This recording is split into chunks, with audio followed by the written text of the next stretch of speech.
ललित की बात सुनकर अद्वैत खुश हो गया। ये तो बेस्ट न्यूज़ है। मैं तुम्हें किसी दिन डिनर पर लेकर चलूंगा। किसी और दिन क्यों? ये तो तुम्हारा स्टाइल नहीं है। तुम तो जो करते हो इमीडिएटली करते हो। एक काम करो, तुम आज ही दिन में लंच के लिए अपनी गर्लफ्रेंड को अपने साथ ले आओ। हम सब साथ में थोड़ी ड्रिंक कर लेंगे और मिल भी लेंगे। आज मैं नहीं मिल पाऊंगा। वो एक्चुअली कल रात मैंने ड्रिंक करके ड्राइव की थी, तो इस वजह से मुझे ट्रैफिक पुलिस ने पकड़ लिया था और इसलिए मैं यहाँ फंसा हुआ हूँ। अरे ये बात तो पहले बताना चाहिए था ना। मेरे पापा और ट्रैफिक पुलिस के हेड काफी पुराने दोस्त हैं। मैं अपने डैड को कॉल करके उनसे बोलता हूँ कि वो अपने फ्रेंड से बात कर लें और तुम्हें जल्द से जल्द बाहर निकाले। नहीं, इसकी कोई नीड नहीं है। एक्चुअली मेरे डैड ऑलरेडी किसी ऑफिसर से मिलने चले गए। होपफुली मैं आज बाहर आ जाऊंगा। बाहर आकर मैं तुमसे बात करता हूँ, ठीक है? कॉल कट होने के बाद अद्वैत का चेहरा सीरियस हो गया। आरव अंबानी, अब तो तुम्हें बाहर करना पड़ेगा।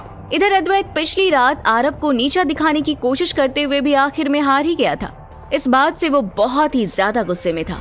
इस बार अगर आरव अपनी जॉब से हाथ धो बैठता है तो मॉम बिना एक पल की देरी किए आरव और अदिति का डिवोर्स करवा देंगी और फिर मिस्टर रणबीर अपने बेटे के साथ अदिति की शादी की बात कर सकेंगे। एक बार उनकी शादी हो जाए फिर हमारी तरक्की इतनी होगी कि पूरा शहर देखता रह जाएगा। ये सोचते ही अद्वैत की आंखों में चमक आ गई। एक बार मैं आरव और अदिति का डिवोर्स करवा दूं, फिर डैड को भी मुझ पर प्राउड होगा। इधर ललित और अद्वैत की बातों से अनजान आरव कॉन्ट्रैक्ट मिलने की खुशी में अपनी कार ड्राइव कर वापस हार्वर्ड टेक्नोलॉजी आ रहा था। फाइनली ये कॉन्ट्रैक्ट मिल गया। मैंने ये जॉब मजबूरी में शुरू की थी। अद्वैत के रेफर करने के बाद मुझे ये जॉब मिली।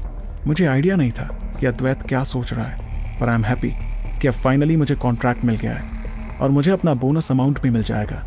इसे देखकर अदिति कितनी ज्यादा खुश हो जाएगी। वो हार्वर्ड टेक्नोलॉजी आकर डायरेक्टली ललित के केबिन के बाहर पहुंचकर नॉक किया। कम इन।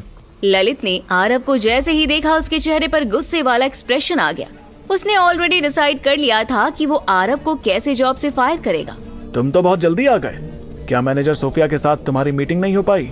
आरव, मैंने तुम्हें पहले ही कहा था कि भले ही तुम किसी के भी रेफरेंस से यहाँ आए हो, लेकिन अगर तुम एडवर्टीजमेंट डील नहीं लाते हो तो हमें तुम्हारी कोई जरूरत नहीं है।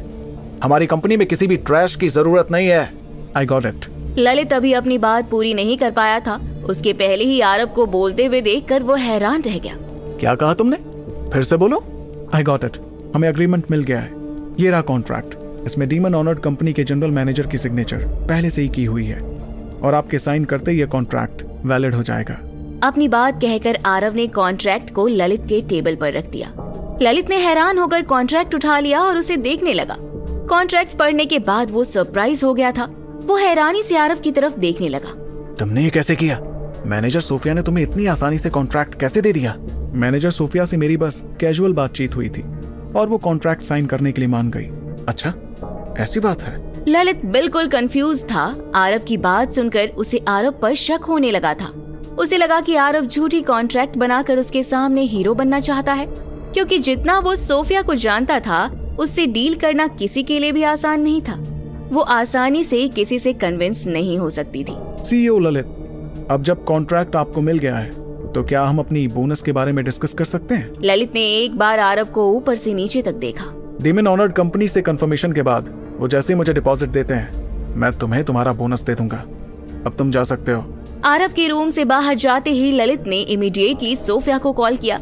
जब वो पहली बार सोफिया से मिला था तब दोनों ने एक दूसरे का बिजनेस कार्ड एक्सचेंज किया था।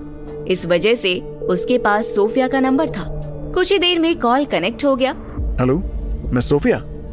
मैं हार्वर्ड टेक्नोलॉजी से ललित बात कर रहा हूँ। मैं आपसे पूछना चाहता हूँ कि मेरी कंपनी से एक एम्प्लॉय एक एडवर्टीजमेंट डील के लिए आपकी कंपनी गया था। उस डील का क्या हुआ? हाँ, आरव अंबानी नाम का एक एम्प्लॉय यहाँ आया था और वो कॉन्ट्रैक्ट लेकर भी गया है। आपने वो कॉन्ट्रैक्ट पढ़ तो लिया ना? आपको कोई ऑब्जेक्शन तो नहीं है? सोफिया की बात सुनकर ललित समझ गया कि उसे सच में कॉन्ट्रैक्ट मिल गया है। उसके हाथ में जो कॉन्ट्रैक्ट है वो फर्जी नहीं है। ये सोचते ही वो बहुत ज्यादा एक्साइटेड हो गया। नहीं, मुझे कोई ऑब्जेक्शन नहीं है। डोंट वरी, हम अपना बेस्ट एडवर्टीजमेंट डिजाइन करेंगे। आपको हमारे साथ काम करके बिल्कुल भी डिससैटिस्फैक्शन नहीं होगा। कॉल कट होने के बाद ललित एक्साइटेड भी था और परेशान भी। आरव ने इतनी बड़ी कंपनी से डील लाने में मेरी मदद की और उसे इस तरह अचानक कंपनी से फायर कर देना क्या सही होगा? लेकिन मैंने अद्वैत से प्रॉमिस कर दिया है कि मैं आरव को फायर कर दूंगा। मैं अपनी बात से पीछे कैसे हटूं? आफ्टर ऑल अद्वैत मेरा अच्छा दोस्त है अद्वैत के साथ अपना रिश्ता बिगाड़ना ना मेरे लिए अच्छा है और ना ही हमारे बिजनेस के लिए। उसके डैड के काफी अच्छे कनेक्शंस हैं। मुझे फ्यूचर में उसकी जरूरत पड़ सकती है। अब मैं क्या करूं? अपने केबिन में अकेला बैठकर ललित काफी देर तक इस बारे में सोचता रहा, लेकिन दिन खत्म होने को आया था और अब तक आरव को फायर करने का रीजन उसके पास नहीं था। ललित अचानक से अपने केबिन से उठकर बाहर आ गया। वो सारे एम्प्लॉयज के सामने आकर खड़ा हो गया। हेलो कलीग्स, मेरे पास आप सबके लिए एक बहुत ही अच्छी न्यूज है। हमारी कंपनी को फाइनली डीमन ऑनर्ड कंपनी का एक एडवर्टीजमेंट डील मिल गया है। तो ऐसी खुशी के मौके पर आज हम एक पार्टी करते हैं। हम सभी बाहर जाएंगे और साथ में लंच करेंगे। ये मेरी तरफ से आप सबको ट्रीट होगी। ये बात सुनकर वहाँ बैठे सब किसी के चेहरे पर स्माइल आ गई।